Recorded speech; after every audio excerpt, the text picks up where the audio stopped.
Bab 017.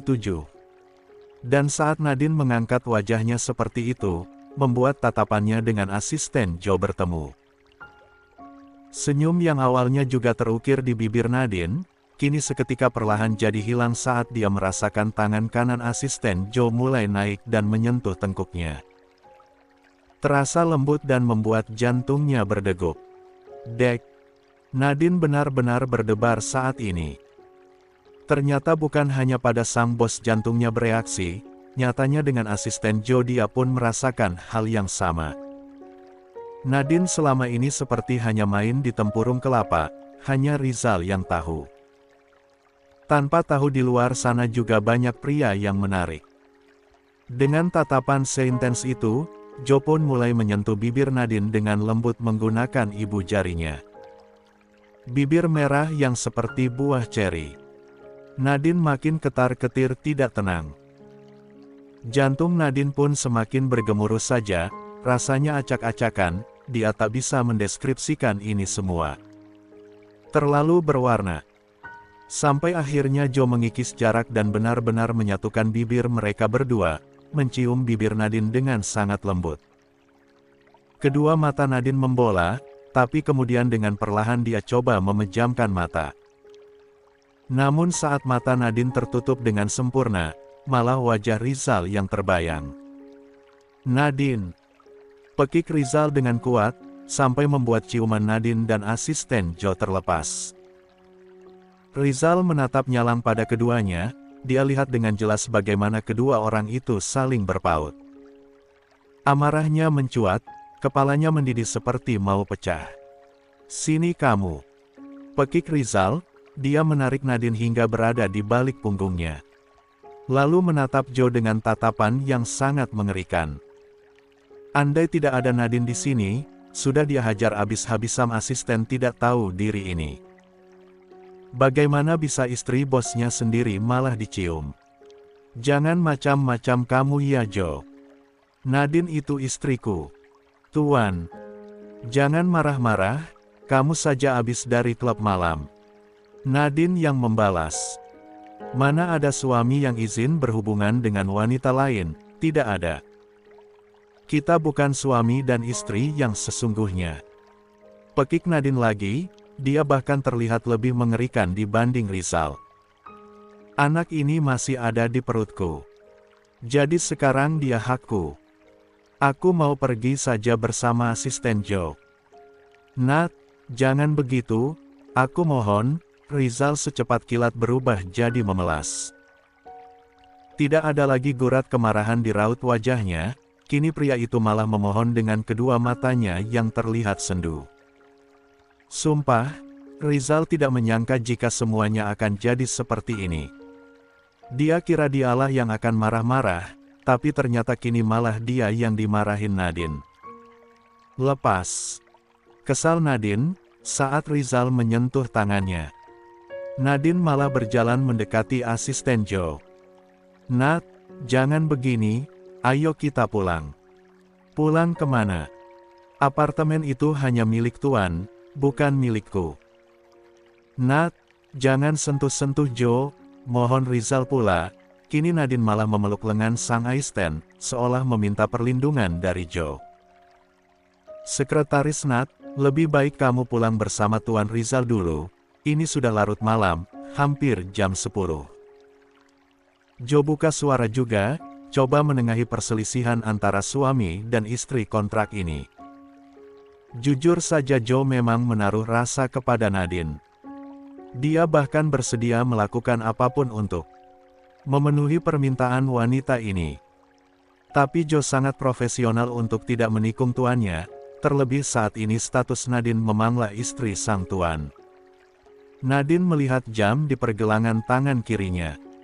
Iya benar, ternyata ini sudah sangat malam. Maafkan aku, kita pulang ya. Bujuk Rizal lagi. Jangan hanya minta maaf padaku tapi minta maaf juga pada asisten Joe. Iya, Joe, maafkan aku ya. Joe mengulum senyum, bisa-bisanya sang tuan kini jadi begitu patuh kepada Nadine. Saya juga meminta maaf Tuan, balas Joe. Dan sebelum Nadine berubah pikiran, Rizal pun dengan segera menarik tangan sang istri dengan lembut, membawa Nadine untuk meninggalkan basement itu dan segera menuju unit apartemen mereka. Di dalam lift, Nadine hanya diam, dia masih memasang wajah kesal. Sementara Rizal menahan diri untuk tidak bicara, sebelum mereka tiba di kamar Rizal tidak akan memulai pembicaraan apapun, yang terpenting sekarang adalah Nadine masuk dulu ke apartemennya. Tiba di dalam unit apartemen itu, Nadine dengan segera mendudukkan dirinya di sofa ruang tengah. Pikirannya sedang kacau, antara kesal terhadap Rizal, dan juga mengingat tentang ciumannya bersama asisten Joe. Namun seketika pikirannya yang kacau itu jadi buyar saat melihat Rizal malah bersimpuh di hadapannya. Bukan duduk di sampingnya, pria ini malah bersimpuh dan menatap penuh permohonan. "Nat, maafkan aku ya." "Maaf untuk apa?" balas Nadine ketus. "Maaf karena aku pergi ke klub malam." "Sudah enak-enaknya."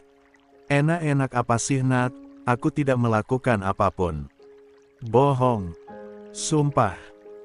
"Sudahlah, aku tidak peduli lagi Tuan mau apa.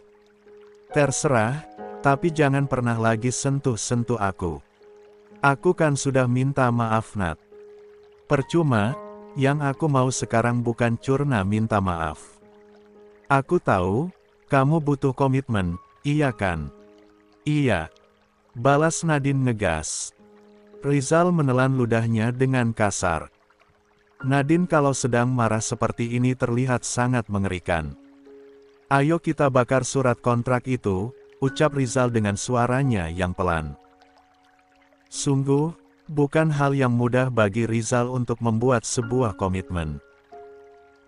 Sepanjang perjalanannya saat pulang dari klub malam ini tadi saja, Rizal berulang kali merasa ragu, lalu yakin, lalu ragu lagi, lalu yakin lagi. Dan di saat melihat Nadine dan Joe berciuman, dia jadi sangat yakin untuk mengikat wanita ini. Dan sekarang dia utarakan keseriusannya itu tanpa keraguan sedikitpun. Entah apa yang akan terjadi di depan nanti Rizal tidak bisa menebaknya.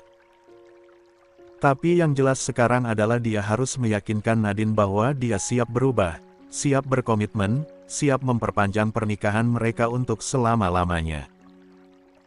Membesarkan anak mereka secara bersama-sama, tidak ada lagi tentang kontrak pernikahan yang sudah ditentukan kapan akhirnya pernikahan ini berakhir. Nadine terdiam ketika mendengar ucapan pria ini, cukup terkejut ketika akhirnya Rizal mengucapkan kalimat itu juga. Tapi Nadine tidak pernah lupa jika pria ini adalah seorang Casanova yang pintar bersilat lidah, dibandingkan dengan kata-kata Nadine lebih membutuhkan bukti nyata. Dan disinilah pertarungan yang sesungguhnya antara Nadine dan Rizal. Siapa di antara mereka berdua yang akan menang? "Maaf Tuan, bukan begitu caranya untuk membuatku yakin," balas Nadine, kini pun dia bicara dengan suaranya yang pelan, tidak ada lagi nada tinggi dari ucapannya itu. Nadine dan Rizal bahkan saling tatap, seolah sama-sama menyelami hati satu sama lain. "Lalu bagaimana caranya agar kamu percaya?" Hening sesaat, sampai akhirnya Nadine menjawab pertanyaan itu. "Katakan pada Nenek Zaida tentang pernikahan kita, katakan pada Nenek Zaida jika kamu ingin menikahiku dengan cara yang benar. Bukan hanya untuk membayar rahimku dan mengandung anakmu." Dek. Rizal, mati kutu. Secara logika Nadine sadar jika mereka memang tidak bisa bersama, status sosial adalah pembeda yang paling jelas. Nadine hanya seorang sekretaris biasa sementara Rizal adalah direktur utama, bos di tempat Nadine bekerja. Keluarga Adriansa adalah salah satu keluarga paling terpandang di kota ini, kalangan atas yang harusnya hanya mampu Nadine lihat dari bawah. Tapi jika bicara tentang harga dirinya dan perasaan tentu saja dia pun menginginkan Rizal. Mereka telah banyak menghabiskan waktu bersama, menghabiskan waktu yang begitu intim, bahkan kini ada penghubung anak di antara keduanya. Bukankah mereka sama-sama manusia? Harusnya tidak perlu ada perbedaan kasta kan? Biarlah dikata egois ataupun tidak tahu diri, tapi dia benar-benar butuh ketegasan tentang hubungan ini. Nadine sudah mulai menggunakan hatinya karena itulah dia jadi lemah. Jika memang hanya sebatas istri kontrak maka dia tidak ingin Rizal menyentuh tubuhnya lagi. Tidak ada sentuhan lembut, tidak ada ciuman, tidak ada mandi bersama juga tidur bersama. Nadine akan keluar dari apartemen ini dan kembali tinggal bersama Mama Mulia. Baiklah, aku akan mengatakannya pada Oma Zaida. Aku akan katakan tentang pernikahan kita pada beliau. Dan aku akan meminta restu untuk hubungan kita ini, jawab Rizal, setelah cukup lama dia diam. Menatap kedua mata Nadine yang tidak bisa membuatnya berpaling. Rizal tahu bahwa tentang hidup akan terus berlangsung, semakin lama dia akan semakin tua dan mau tidak mau hidupnya yang semaunya seperti ini pun harus diakhiri. Rizal ingin menghabiskan waktu tuannya bersama orang yang tepat dan kini hanya Nadine yang dia lihat. Ketakutan tentang kehilangan Nadine terasa lebih besar daripada egonya sendiri. Dan Nadine cukup terkejut ketika mendengar ucapan Rizal itu, karena dia kira pasti Rizal akan mundur. Siapalah dia yang harus diperjuangkan? Bohong, balas Nadine. Tidak, aku serius. Ini adalah saat-saat paling serius di dalam hidupku. Kapan Tuan akan mengatakannya pada Oma Zaida? Besok, saat ini dia sedang ada di Swiss. Aku akan mencari waktu yang tepat untuk bicara dengannya. Benarkah? Iya, tapi kamu jangan marah lagi ya. Jangan pernah berpikir untuk mengakhiri hubungan kita. Kenapa? Bukankah Tuan paling tidak bisa menolak keinginan Nenek Zaida? Jelas beliau akan menolak aku untuk jadi bagian keluarga kalian. Kalau belum dikatakan, bagaimana kita bisa tahu tanggapan Nenek Zaida? Bisa saja dia setuju. Kalau tidak, bagaimana? Apa Tuan akan menyerah? Kamu selalu saja meragukan kesungguhanku, Nat. Tentu saja aku ragu. Bukan hanya karena Tuan adalah seorang Casanova, kadang aku juga selalu tidak percaya diri, apa ya aku pantas bersanding dengan Tuan. Nadine memutuskan tatapan mereka. Sedikit menunduk. Sementara Rizal langsung bangkit dan segera menyesap bibir wanitanya. Menciumi bibir Nadine seolah menghapus jejak bibir asisten sialan itu. Nadine sampai terdorong hingga bersandar di sofa. Tentang ciumannya dengan asisten Joe memang membuat jantungnya berdebar, namun ciuman Rizal adalah yang Nadine inginkan. Sejak hamil kamu jadi sangat menyebalkan, tidak asik, ucap Rizal setelah melepas ciuman di antara mereka. Anak siapa ini? Bapaknya saja menyebalkan apalagi anaknya. Rizal tertawa pelan. Cobalah untuk percaya padaku, Nat. Besok kita sama-sama telepon Nenek Zaida, ya. Ucap Rizal, lembut sekali saat dia bicara seperti itu, tatapannya juga begitu sendu, mengisyaratkan sebuah ketulusan. Nadine mengangguk. Malam itu mereka tidur dengan saling memeluk. Sementara kedua tangan Rizal bersemayam di dada istrinya.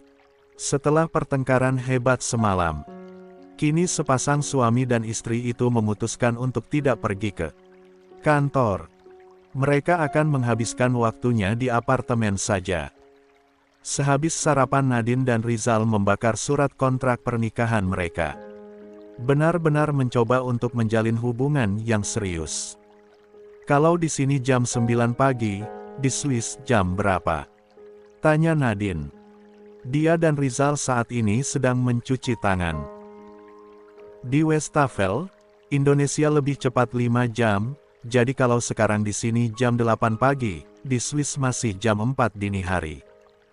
Oh, aku sudah mengirim pesan pada Oma Zaida. Kalau dia bangun langsung ku minta untuk telepon. Sekarang aku jadi takut Tuan, takut membayangkan Nyonya Zaida akan marah patsku. Jangan panggil Tuan Nat, katanya kamu istriku yang sesungguhnya. Rizal memeluk Nadine dari belakang, mencium tengkuk Nadine hingga wanita ini meremang, menggeliat merasa geli. Panggil Mas, ya. Pinta Rizal dan Nadine mengulum senyumnya, geli sendiri dengan panggilan itu. Tapi Nadine menyukainya. Iya Mas, panggilnya dengan sangat kaku hingga membuat Rizal gemas. Saking gemasnya dia sampai menggigit dagu Nadine. Au, sakit Tuan. Mas Nat, Mas. Tapi belum sempat Nadine membalas, bibirnya sudah lebih dulu dilumat. Ciuman yang terus turun sampai berhasil menghisap dada istrinya. Ah, desah Nadine. Mas sudah, rintih Nadine, dia takut lama-lama malah dia yang terpancing. Rizal tersenyum dan melepaskan susuannya. Kembali membenahi baju sang istri dan mencium kening Nadine. Panas, ucap Rizal dan Nadine langsung memukul dadanya. Perhatian mereka berdua kemudian teralihkan ketika mendengar suara ponsel milik Rizal berdering. Dek. Jantung Nadine berdegup, karena tiba-tiba pikirannya langsung tertuju bahwa yang menelpon itu adalah Oma Zaida. Rizal kemudian mengambil ponselnya di atas meja makan. Tapi yang terlihat bukan nomor Oma Zaida, malah nomor Denisa. Denisa, ucap Rizal, memberitahu Nadine siapa yang menelponnya. Lega, Nadine mengelus dadanya yang gugup. Padahal dia sendiri yang terus menuntut Rizal untuk segera menelpon Oma Zaida, tapi malah dia sendiri juga yang merasa takut. Kenapa tidak dijawab? Jawab saja Mas, kata Nadine. Malas, pasti tidak penting. Mana tahu kalau tidak dijawab dulu. Kamu mau menjawabnya? Nih. Tidak, Mas saja yang jawab, tapi di loudspeaker. Sebenarnya Rizal sangat malas untuk menjawab telepon ini, tapi takut Nadine berpikir yang macam-macam terpaksa dia turuti kemauan istrinya itu. Halo Sa. Ren, kukira kamu tidak mau jawab teleponnya. Ada apa? Dapat undangan makan malam dari Arya dan Gigi kan? Kamu mau datang sama siapa? Samaku saja ya. Aku akan datang bersama Nadine. Oh, ini kan cuma makan malam biasa, karena mereka sudah bertunangan. Bukan untuk membicarakan bisnis, kenapa ajak Nadine? Kalau begitu ajak Bianca saja. Jangan. Sudah benar ajak Nadine. Nadine yang mendengar pembicaraan mereka berdua malah merasa lucu sendiri. Tentang makan malam itu Nadine juga sudah mengetahuinya. Undangan yang datang bahkan lebih dulu dia baca sebelum Rizal. Arya dan Gigi adalah teman-teman Rizal. Ya sudah ya, aku sibuk. Iya, bye Ren. Panggilan itu pun terputus. Hubungan Rizal dan Denisa kini memang hanya teman biasa. Apa ku bilang? Tidak penting kan? Penting kok, jadi Nona Denisa tidak akan terkejut saat melihat kita datang berdua. Yalah terserahmu, atur-atur saja istriku, balas Rizal. Sebuah balasan yang membuat Nadine tertawa cukup keras. Dan tawa itu seketika hilang saat mendengar ponsel Rizal kembali berdering, dan kini benar-benar panggilan dari Oma Zaida. Dek. Mau di loudspeaker? Tidak. Aku takut, Mas bicara berdua saja. Kamu harus dengar dong, aku tidak mau kamu berpikir yang macam-macam. Rizal menarik tangan Nadine dan mereka duduk bersama, lalu mengangkat panggilan telepon dari Oma Zaida. Halo Ren, tumben suruh Oma telepon, ada apa? Ada apa? Tanya Oma Zaida. Nadine mendengar dengan jelas pertanyaan itu dan saat ini dia merasa sangat takut. Kedua tangannya bahkan sudah basah dengan keringat dingin. Meskipun tahu bahwa Oma Zaida akan menolaknya, tapi tetap saja Nadine ingin mendengar pembicaraan. Ini. Oma bilang aku harus punya anak sebelum Oma kembali dari keliling dunia, iya kan? Iya, Jadi kenapa? Apa sekarang kamu sudah menemukan gadis yang ingin kamu nikahi? Bagus kalau begitu. Jadi Oma tidak perlu repot-repot untuk mencari kamu calon istri. Benar, aku bahkan sudah menikahi gadis itu Oma dan sekarang dia sedang mengandung anakku. Jangan bilang kalau dia Denisa ya Ren. Bukan Oma. Jadi siapa? Katakan. Dek. Jantung Nadine berdenyut terasa nyeri sekali. Denisa yang notabene-nya berasal dari keluarga kaya saja Oma Zaida tidak menginginkannya. Lalu apa kabar Nadine? Jelas semua orang akan menilai jika dia hanya menginginkan harta keluarga Adrian sah saja.